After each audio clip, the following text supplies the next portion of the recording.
여기는 근데 실적이 거의 없어요. 그래서 약간 좀 의아한 포인트긴 하죠. 이런 기업도 샀네. 매출이 한 4, 50억밖에 안 돼요. 그리고 영업은 적자고. 그래서 이 부분을, 이 기업을 좀 자세하게 말씀드리기 좀 곤란할 것 같아요. 그래서 왜 국민연금에 샀는데 상관없죠. 이렇게 약간 리스크가 있잖아요. 아, 적자인데 왜 샀을까?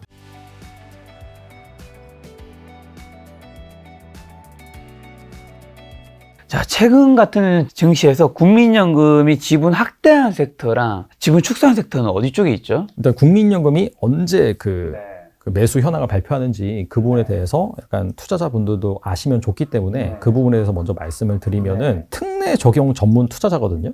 국민연금 같은 경우에는.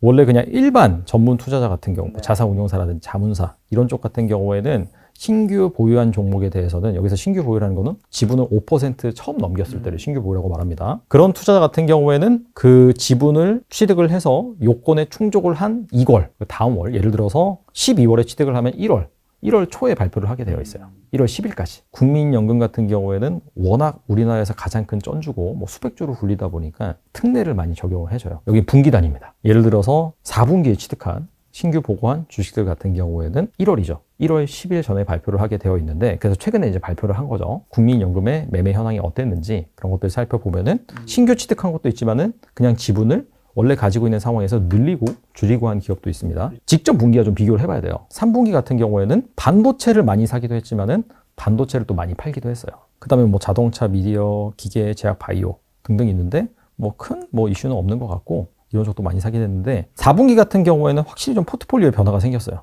반도체를 많이 사지 않았습니다. 4분기 같은 경우에는. 왜냐면은 4분기 반도체 상당히 좋았잖아요. 그러니까 약간 부담을 좀 느낀 거죠. 이미 좀 많이 올라있는 부분도 있고. 그래서 어떤 쪽을 많이 샀는지 봤을 때는 에너지 쪽을 많이 샀습니다. 지주 회사는 좀 제가 이제 논외로 하면 좋을 것 같고, 그 다음에 철강과 광물, 정유화학 전반적으로 약간 좀 시클리컬을 많이 샀어요. 금리가 고점 찍고 내려가는 구간에서 이 경기 민감주가 많이 눌려 있었기 때문에 여기서 기회가 있지 않을까, 내지는 약간 신국 중심으로 좀 경기가 살아나지 않을까라고 해서 좀 늘린 걸로 해석을 할 수가 있고, 제약 바이오는 사기는 샀는데 팔기도 많이 팔았다라는 부분이 좀 검증이 된 것 같고, 제 생각에 약간 좀 물린 걸 팔지 않았나. 제약 바이오가 2년간 계속 안 좋았거든요. 제약 바이오도 한 11월 말 12월부터 좀 좋았어요. 그때 있어서 포트폴리오 조정이 일어나지 않았나 생각을 해보고, 반도체는 좀 줄였습니다. 또 많이 4분기에 좀 올라왔기 때문에 그런 부분들이 좀 반영이 되어 있다라는 관점에서 여러분들이 좀 섹터를 바라보시면 될 것 같고, 이제 중요한 거는 어떤 기업을 좀 신규로 샀냐, 즉 5% 미만에서 5% 이상으로 늘렸느냐. 그걸 봤을 때는 딱 보시면은 이렇게 낯에 익은 종목들이 많이 보이시나요? 밑에 약간 이런 것들은 원래 우리가 일상생활에서 접하니까 아는데 위는 잘 모르겠는데. 그렇죠. 약간 저도 사실 제가 종목을 많이 보긴 하는데 약간 생소한 기업들이 좀 있더라고요. 시가총액도 별로 크지가 않습니다. 그래서 약간 좀 스몰캡 중심으로 국민연금이 4분기에 좀 많이 샀다. 새로 샀다는 거잖아요. 맞아요. 그렇게 볼 수가 있고, 그 다음에 이런 종목들의 특징이 뭐냐면은 주가가 막 4분기에 좋았잖아요, 사실. 4분기 물론 이제 5%까지 가면서 훅 빠졌다가 순식간에 막 2,200대 후반, 2,300 초반에서 2,600 몇 배까지 막 갔으니까 4분기에 결과적으로 좋았다라고 볼 수가 있는데, 막 올라가는 주식을 따라 사진 않았고요. 전반적으로 약간 좀 조정되는 국면에서 모아갔다라고 보시면 될 것 같아요. 조정받을 때 더 산 주식이고. 그러니까 약간 물타기를 한 케이스가 많았다. 다 그런 건 아닌데 전반적으로 많았다라는 그런 부분을 좀 말씀드릴 수 있고, 간단하게 좀 브리핑을 해드리자면은 JLK 같은 경우에는 AI 솔루션을 통해서 뇌졸중 진단 그런 것들을 제공하는 기업인데, 업력이 좀 오래되기도 했고 우리나라에서 좀 선구자라고 보시면 될 것 같아요. 여기는 근데 실적이 거의 없어요. 여기는. 그래서 약간 좀 의아한 포인트긴 하죠. 이런 기업도 샀네 라고 봤을 때 매출이 한 4, 50억밖에 안 돼요. 영업은 적자고. 그런 부분이긴 한데 아무래도 약간 미국 진출 그런 기대감 그런 것들이. 근데 샀다고요? 네, 샀어요. 근데 샀어요. 그래서 이 부분을, 이 기업을 좀 자세하게 말씀드리기 좀 곤란할 것 같아요. 그래서 왜 국민연금에 샀는데 상관없죠. 이렇게 약간 리스크가 있잖아요. 아, 적자인데 왜 샀을까? 흑자로 돌아선다는 확신 있게 사지 않았을까? 이게 약간 반도체라든지 그런 시클리컬 같은 경우에는 사실 적자에 사면 맞긴 맞거든요. 왜냐면 그거는 이제 경기 그런 흐름에 따라서 적자를 내기도 하고 흑자를 내기도 하고 그런 흐름을 반복하긴 하는데, 근데 여기는 아무래도 그 AI 솔루션 이런 것들을 만드는 기업이다 보니까 시클리컬은 아닌데 아직까지는 판매가 제대로 안 되고 있는 거죠. 전 단계죠. 주가는 고점 대비해서 작년보다는 한 반토막 난 상황이네요. 그렇죠. AI 그런 뇌졸중 그런 솔루션. 근데 미국 시장이 우리나라 시장보다 100배 크대요. 시총이 한 3천억 정도 되고. 이런 포인트를 좀 노리고 샀나라는 그런 부분이 좀 생각이 되고요. 기가비스는 반도체, 이것도 후공정 그 패키징 기판에 들어가는 검사 장비를 만드는 기업이고, 오신 시스템 같은 경우에는 원래 이제 설비를 만드는 기업 플러스 자동차 이제 부품을 만드는 기업인데, 최근에는 그 2차 전지 그런 자동화 장비, 설비 이런 쪽으로 좀 확장을 하고 있다. 포트폴리오를. 여기도 좀 작아요. 여기도 아마 3천억이 안 될 거예요. 시가총액이. 원택은 아마 그 피부 미용 의료기기 투자하시는 분들 같은 경우에는 잘 아는 종목이다라고 보시면 될 것 같아요. 와이솔은 약간 카메라 모듈이라든지 약간 스마트폰에 들어가는 그런 부품을 만드는 기업이고, SK 오션플랜트는 에너지 섹터가 나와 있는데 풍력, 해상 풍력 하부 구조물을 만드는 기업이다. 옛날에 상강 에뮤니티였어요. SK그룹에 인수가 되면서 사명이 변경이 됐는데, 뭐 여기는 뭐 말씀 안 드려도 알죠. 하이트진로나 롯데웰프도. 그래서 약간 좀 이런 기업을 매수를 했다라고 말씀을 드리고요. 몇 개 기업을 좀 차트를 보면서 말씀을 드리면은, 이제 아까도 제가 말씀드렸다시피 뭔가 4분기에 시장이 확 빠졌다가 확 올라가는 상황에서 뭐 올라가는 거를 따라 샀기보다도 약간 주가가 좀 많이 빠지는 그런 기업들을 전반적으로 좀 담았다라고 말씀을 드렸는데, 뭐 기가비스 같은 경우에는 보시면 주가가 계속해서 내려오고 있죠. 이게 이제 연기금 보유 수량이에요. 그러니까 정확하게 말씀드리면은 국민연금이 연기금에 포함이 되어 있어요. 연기금은 여기에서 뭐 사학연금, 뭐 행정공제회, 뭐 군인공제에 포함이 된 게 연기금인데, 압도적으로 비중이 높은 게 국민연금이에요. 그래서 이 추이랑 비슷하다라고 이제 보시면 될 것 같고, 그래서 보면은 약간 이렇게 계속해서 늘린 건 아니지만 한 번 늘렸다가 횡보했다가 한 번 늘렸다가 횡보했다가 약간 좀 그런 흐름입니다. 기가비스는 아까 말씀드린 것처럼 패키지 검사 장비 및 불량이 나왔을 때나 잘 안 됐을 때 수정을 하는 그런 뭐 AOI라든지 AOR 장비를 만드는 기업인데, 여기 투자 포인트는 AI 반도체라고 보시면 돼요. 간단하게 한미 반도체와 비슷한 그런 투자 포인트를 가지고 있다. AI 반도체 같은 경우에는 GPU라든지 그런 시스템 반도체 플러스 HBM이라든지 고부가가치 반도체가 들어가는데, 그러다 보니까 패키지 기판이 프리미엄이라든지 상당히 좀 좋은 게 들어가야 됩니다. 그런 부분에 있어서 이런 패키지 기판을 검사를 하고 그 다음에 수리를 하는 그런 장비가 늘어날 것이다 라는 차원에서 뭐 기가비스가 투자 아이디어를 가지고 있고, 그래서 이 AI 반도체 투자 포인트를 맨 처음에는 적용을 할 때는 뭐 이수페타시스라든지 그 다음에 한미 반도체라든지 이런 쪽에 가다가, 최근에 약간 좀 들썩들썩 거리다가 지금 약간 주가 빠져서 다시 제자리로 오긴 했는데, 뭐 삼성전기라든지 그 다음에 약간 기판 쪽으로 많이 몰리고 있긴 하거든요. 그런 쪽에다가 납품을 하는 애가 이제 기가비스라고 보시면 돼요. 장비를. AI 반도체가 좋아하시면은 약간 끝단에 있는 이런 쪽도 좀 관심을 가지고 있다라고 보시면 될 것 같고, 하이트 진로 같은 경우에는 여기 이제 음식료 기업이죠. 뭐 아시다시피 뭐 소주랑 맥주 만드는 그런 기업이라고 보시면 되는데, 제가 이제 서두에 음식료 투자 포인트가 작년에 이제 원가 부담이 좀 있었고, 그런 것들을 좀 시차를 두고 가격을 인상한 그런 상황에서 올해는 그 원가 부담이 좀 가라앉는 그런 상황이다라고 말씀드렸는데, 비슷한 아이디어라고 보시면 됩니다. 작년에 한 주정 가격이 좀 올랐어요. 뭐 곡물 가격이 오르는 바람에. 근데 그런 것들을 시차를 두고 작년 한 11월부터 소주 출고가를 한 7% 정도 올렸습니다. 그런 것들이 좀 반영이 되고, 그다음에 하이트 진로에서 만든 맥주가 켈리죠. 켈리가 신제품으로 작년에 나왔나요? 재작년에 나왔나요? 작년에 나왔는데, 이게 원래 모든 제품이 그렇다시피 처음에 나오는 마케팅비를 엄청나게 많이 써요. 처음에 뭔가 신제품이 나오면은 안착하기 위해서 마케팅비를 많이 사용을 하는데, 그런 부분들이 이제 일단락이 되는 거죠. 올해는 잘 안착을 했고 비교적. 그런 부분에 있어서 매출액이 좋아지기보다는 이익단이 좀 좋아지는 그런 아이디어를 가지고 있고, 배당 수익률도 높은 편입니다. 한 4% 정도. 그 다음에 여기가 이제 해외 진출에 대한 열망을 상당히 많이 가지고 있어요. 그래서 약간 동남아를 중심으로 지금 해외 법인도 설립을 하고, 그쪽에다가 약간 한류에 편성을 해서 약간 소주 같은 거 그런 것도 좀 많이 매출을 올리고 노력을 하고 있는데, 한 3분기 누적으로 한 400억이 좀 안 되더라고요. 수출 비중은 작아요. 5%가 좀 안 돼요. 성장률은 한 30% 정도 나오거든요. 20-30% 정도. 근데 이게 어느 정도 성장 속도가 좀 붙고 한 매출 비중이 한 10% 정도 유의미하게 올라오면은, 그때는 약간 좀 다르게 볼 수 있지 않을까라는 투자 포인트를 갖고 있다라고 보시면 되고요. 그래서 계속해서 늘리고 있죠, 이게. 그 다음에 이제 원택, 아까 말씀드린 것처럼 피부 뭐 미용 의료기기 한 12월까지 많이 올렸다가 지금 살짝 줄인 다음에 이제 약간 좀 이어지고 있는 그런 상황인데, 확실히 7월에 비해서는 많이 올렸어요. 이때는 한 300만 주 안 들고 있었는데 200만 주 들고 있었는데, 지금은 한 600만 주 거의 가까이 들고 있으니까 많이 들고 있는 거죠. 근데 같은 기간 주가는 많이 빠졌고, 그러니까 어떻게 보면 좀 물타기를 했다라고 볼 수 있는 부분인데, 피부 미용 의료기기 같은 경우에는 계속 좋았어요, 사실. 이게 이제 주가 빠진 원인을 살펴봐야 되는데, 3분기의 실적이 YOY 전년 동기 대비로는 잘 나오긴 했지만은 컨센서스에 미치지 못했다. 그런 부분들이 좀 시장의 실망, 매물을 야기시킨 것 같고, 근데 그걸 떠나서 많이 올랐기 때문에 좀 판 것 같아요. 그걸 빌미로 해서. 근데 4분기 실적 같은 경우에는 이미 이제 뭐 올리지오라든지 그다음에 라비앙 이런 것들이 주력 매출 품목인데, 3분기에 신제품이 나왔어요. 그래서 올리지오 X라는 신제품이 나왔는데, 그게 단가가 기존 거보다 50% 높습니다. 근데 이런 것들이 뭐 의미 있게 잘 팔리고 있다라는 그런 보고서가 나왔기 때문에 뭐 이런 기업들도 그런 포인트를 보고 국민연금이 사지 않았을까. 뭐 이렇게 이제 요약을 해볼 수가 있을 것 같습니다. 여기서 궁금한 거는 국민연금이 수익률이 좋은 편인가요? 작년에 한 20% 했을걸요? 아니 뭐 그 정도 코스피 투자해도 18% 벌었는데 라고 생각할 수가 있는데 운영하는 포트폴리오 스타일이 완전 달라요. 거기는 어떻게든 마이너스 수익률을 안 내기 위해서 워낙 굴린 돈이 크니까 또 그렇죠. 그런 것도 있고 그래도 잘하는 편이에요. 근데 여기서 이제 주의해서 봐야 될 포인트는 뭐냐면은 절대 수익률을 보니까 뭐 한 작년에 시장은 한 18% 올랐는데 수익률은 한 20%?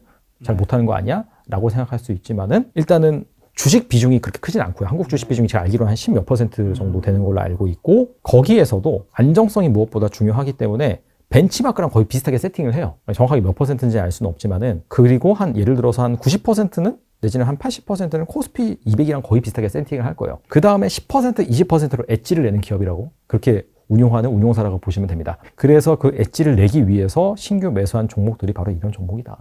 그래서 이런 종목들은 투자 포인트가 주가가 오를지 내릴지는 알 수 없지만은 확실한 투자 포인트가 있으니 한번 살펴보자 라는 취지에서 여러분들이 보시면 좋을 것 같아요. 이 중에서 적자 기업은 지금 JK 하나밖에 없는 건가요? 그런 것 같아요. 네. 너무 궁금하네요.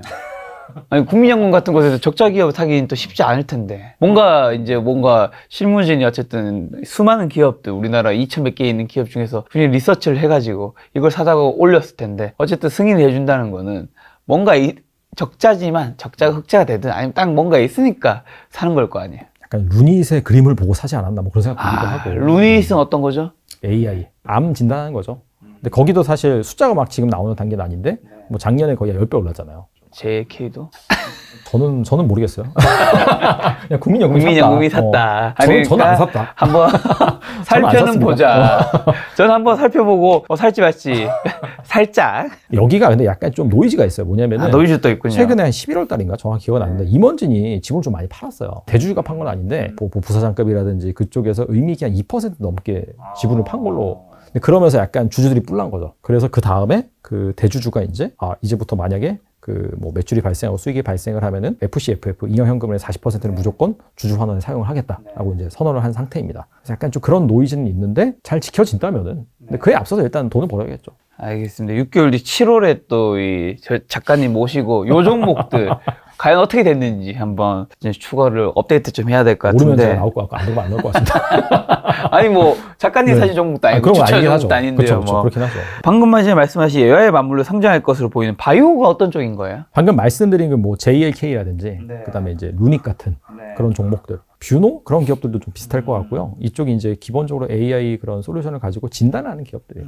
뭐 내지는 지금 현재 상황을 진단할 수도 있고 그다음에 그 엑스레이 사진이라든지 그런 것들을 보고 앞으로 발병 가능성이 있다. 그런 것들을 이제 예측을 하기도 하고 그래서 이런 기업들은 지금 AI 데이터 확보가 이제 핵심인데 약간 해외 기업을 M&A하는 뭐 루닉 같은 경우에는 아마 작년 12월인가 볼파라라는 그 스위스 AI 그 솔루션 기업을 또 인수를 했어요. 그런 걸로 인해서 그런 관련 DB를 뭐 1억 개를 확보를 했다라는 그런 부분이 또 가시적인 부분이기 때문에 이런 기업들은 근데 시장에서 지금 엄청나게 멀티플을 많이 받고 있죠. 왜냐하면 이제 AI가 뭐 챗 GPT를 통해서 한 2021년 12월 달에 이제 본격적으로 출시가 되면서 인기를 끌거는 2023년 1월 달, 2월 달부터 본격적으로 인기를 끌었는데 근데 그 전에도 AI와 맞물려서 가장 성장할 만한 섹터를 꼽으라라고 한다면은 손정희 회장이 의료, 헬스케어 이쪽이라고 말을 했거든요. 근데 그런 부분들이 지금 이제 그런 주가 퍼포먼스로서의 나타나는 현상이다라고 보시면 될 것 같아요. 근데 이 기업들은 아직 숫자가 제대로 찍히는 기업은 아니다. 대신에 기술력은 있고 인정을 받고 있고 하지만 아직은 돈을 제대로 벌지 못하고 있다라는 그런 부분을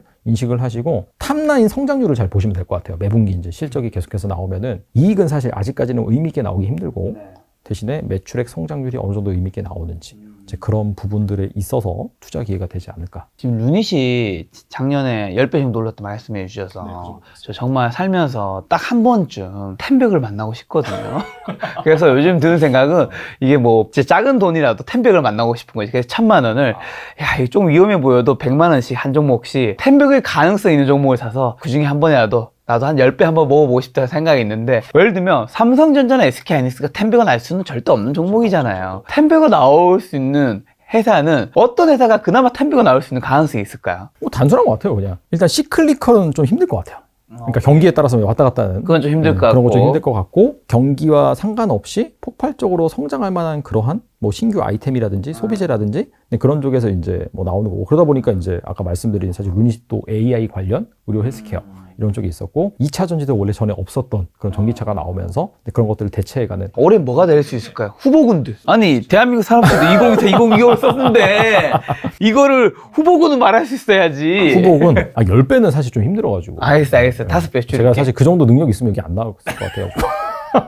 따뜻한 마음으로 나오는 거 아니었나요? 그렇긴 한데 근데 뭐 10배는 힘들고 네. 대신에 약간 좀 그런 비슷한 느낌의 성장주 개념으로 볼 만한 게 기계 섹터 중에서 이것도 이제 그 책에 있습니다.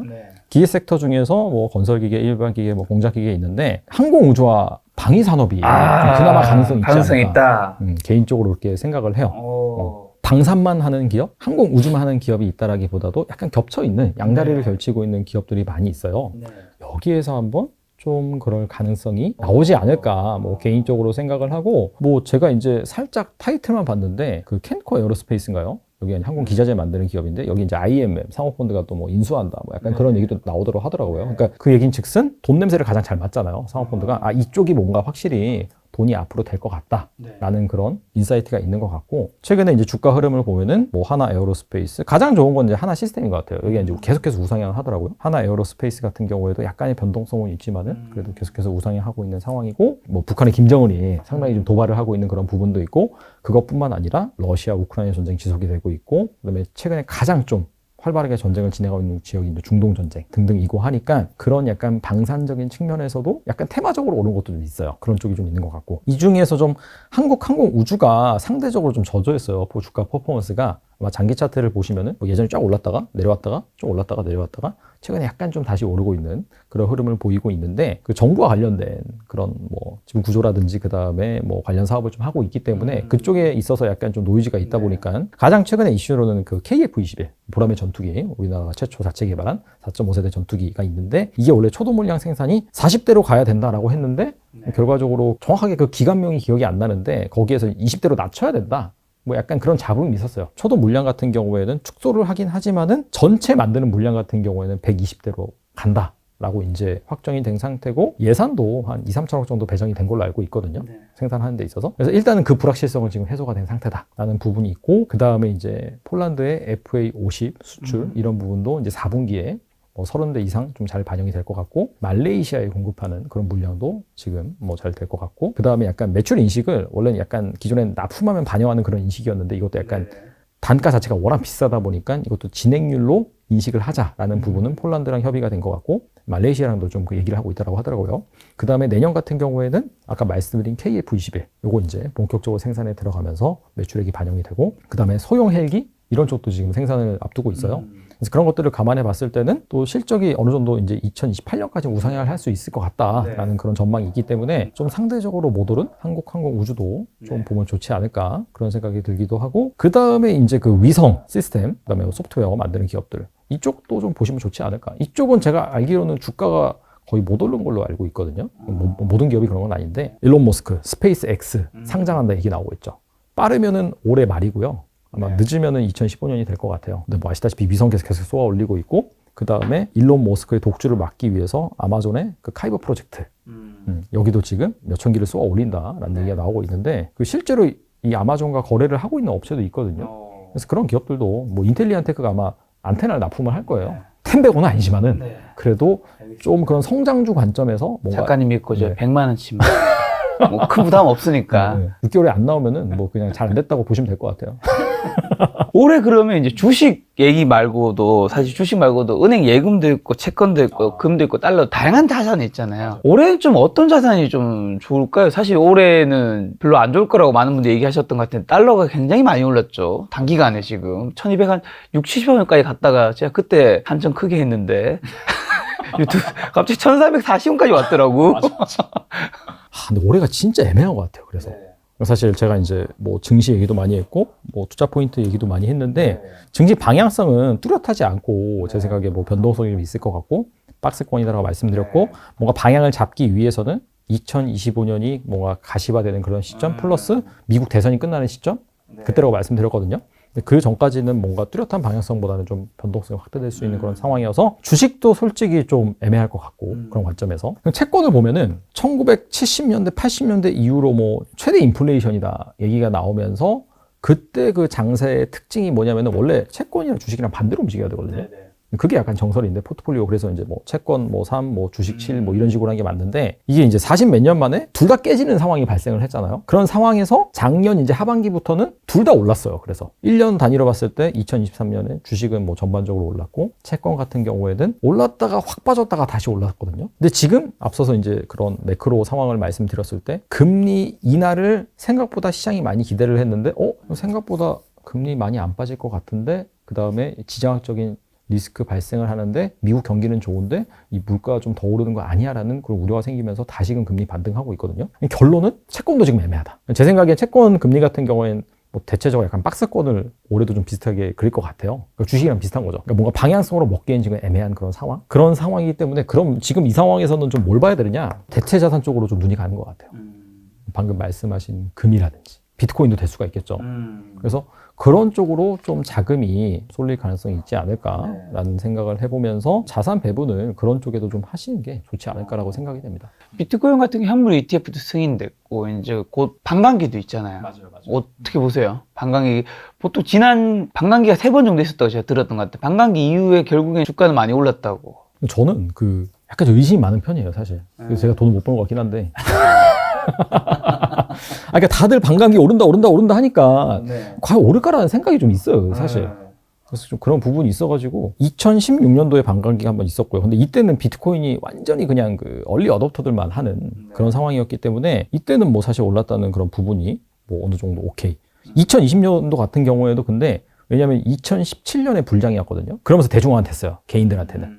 그때 우리나라가 최고였죠, 진짜. 우리나라 뭐 업비트라든지 빗썸의 그런 거래 점유율이 20-30%에서 어마어마했죠. 글로벌 최고였죠. 근데 그 다음에 막 그 법무부 장관 나와서 거래소 폐쇄한다 얘기 나오면서 그때부터 이제 우리나라 그런 코인 시장이 좀 망가졌는데, 근데 그리고 나서 비트코인의 그런 엄청난 그 에너지를 맛본 사람들이 주장하는 게 2020년에 반감기 오면 또 급등한다.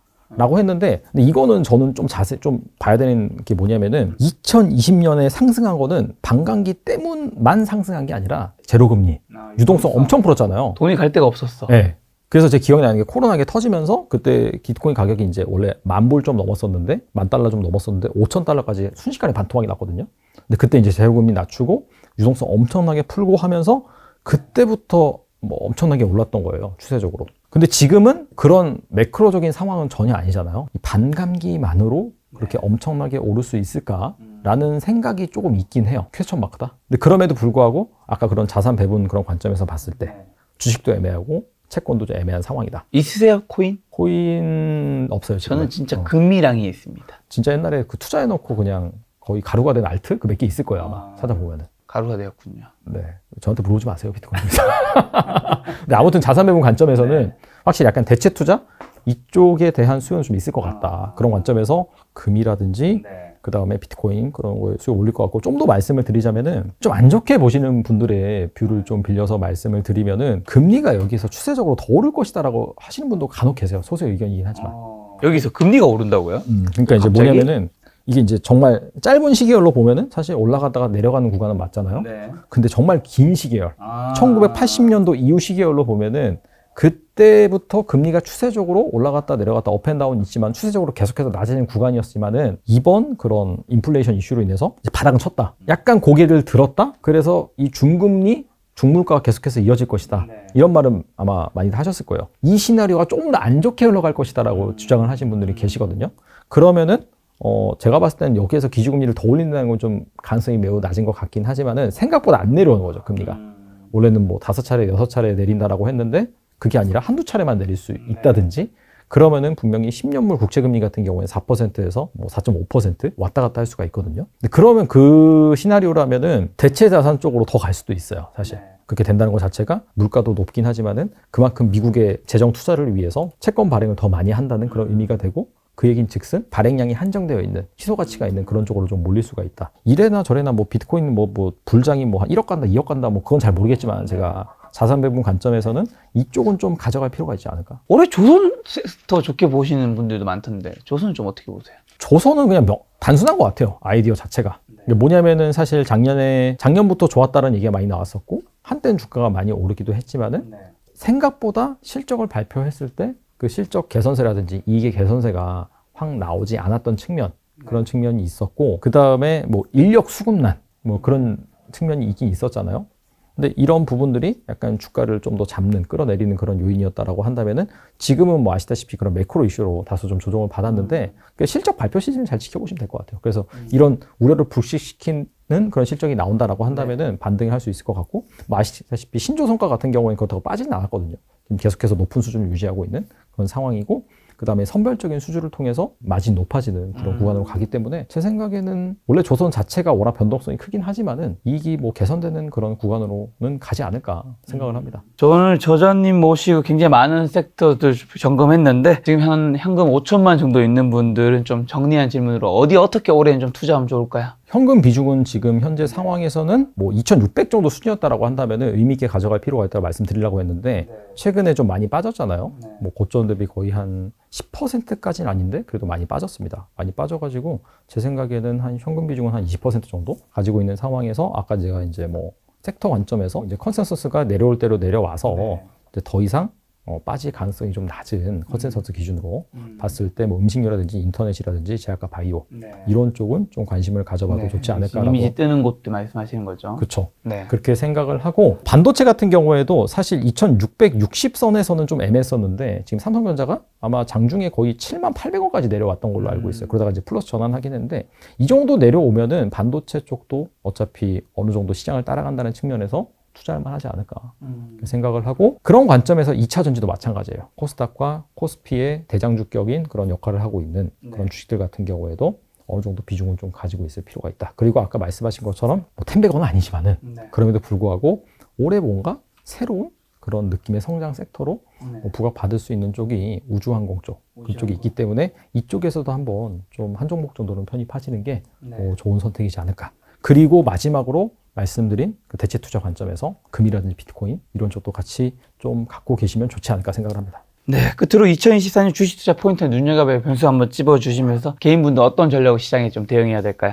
뭐 변수나 이런 것들은 가장 많이들 꼽는 게 이제 미국 대선이라든지 그런 부분은 꼽는 거고, 그 다음에 사실 종잡을 수 없는 이슈가 지정학적인 리스크 이런 부분들이 있습니다. 뭐 예멘 후티 반군에 뭐 홍해 뭐 해협 여기서 계속해서 공격을 한다든지 이런 것들은 워낙 좀 변수가 있는 그런 부분들이고, 뭐 그 다음에 중간중간에 나오는 FOMC라든지 거기에서 뭐 금리나 스탠스를 어떻게 가져가는지 계속해서 엎치락 뒤치락 할 겁니다. 그래서 제가 드리고 싶은 말씀은 이런 변수들을 여러분들이 생각을 하고 계시긴 하되 이걸 예측하려고 하지 마시고 대응하는 게 중요하다. 여기서 말한 대응은 뭐냐면은 제가 이제 앞서서 보여드린 올해 같은 경우에는 사실 이 컨센서스는 좀 높아져 있는 상황인데 경기가 확장되는 국면이다 보니까 주가가 사실 작년에 너무 선반영해서 빨리 올라가는 측면이 있다. 그래서 이 괴리 때문에 뭔가 명확한 방향성은 보이지 않을 것이다라고 말씀드렸다시피 이런 변동성이 확 나오는 그런 노이즈 구간에서 지수가 뭐 최근처럼 많이 좀 급락을 했다라고 한다면은 이럴 때 좀 내가 평소에 뭐 괜찮게 보고 있었던 그런 주식을 좀 담아 가신다든지, 그리고 어느 정도 많이 올라왔다. 약간 좀 분위기가 다시 뜨거워진다라고 한다면은 리스크 관리를 위해서 살짝 줄인다든지 변동성을 활용을 해서 늘리고 줄이는 그런 플레이가 좀 필요하지 않을까 생각을 합니다. 네, 작가님이 좀 더 다양한 이야기 듣고 싶으신 분들은 이제 대한민국 산업지도 신간책 보신다면 투자에 도움이 되지 않을까 싶습니다. 마지막에 농담을 드리는 질문인데, 야, 이런 책을 쓸 정도로 방대한 지식과 이제 인사이트가 있는 거잖아요. 이런 작가님이 작년이나 주식 투자 수익률 괜찮은 편인가요? 나쁘지 않았던 것 같아요. 네, 그쵸. 네. 퍼센테이지로 말을 해야 되나? 아닙니다. 뭐 굳이 그렇게까지는 아니고요. 그냥 마지막 농담을 드리는 좀 질문이에요. 벌었습니다, 작년에. 아, 작년에 좀 괜찮았나요? 이 책 본다면 올해도 많은 분들의 투자에 도움이 될 수 있을까요? 당연히 도움이 된다고 봅니다. 물론 이제 종목을 찝어주는 건 아니지만은 투자 포인트 각 뭐 산업별, 종목별, 섹터별 명확하게 나와 있기 때문에 한번 읽어보시고, 그다음에 약간 이게 너무 크니까 너무 많으니까 500페이지 넘거든요. 절대 다 읽으려고 하지 마시고 뭔가 시장에서 특정 섹터, 특정 업종에 대한 뭐 움직임이 있다라고 하시면은 그때 한번 찾아보세요. 페이지 대비해서 가격은 저렴한 편이네요. 그렇죠. 뭐 그 정도면 많이 사주세요. 알겠습니다. 작가님과는 또 올해 7월쯤에 한번 뵙도록 하겠습니다. 오늘 손님은 이래학 작가님이었습니다. 시간과 여러분 소중한 시간 함께 해주셔서 정말 감사합니다. 오늘도 김 작가였습니다. 고생 많으셨습니다. 감사합니다.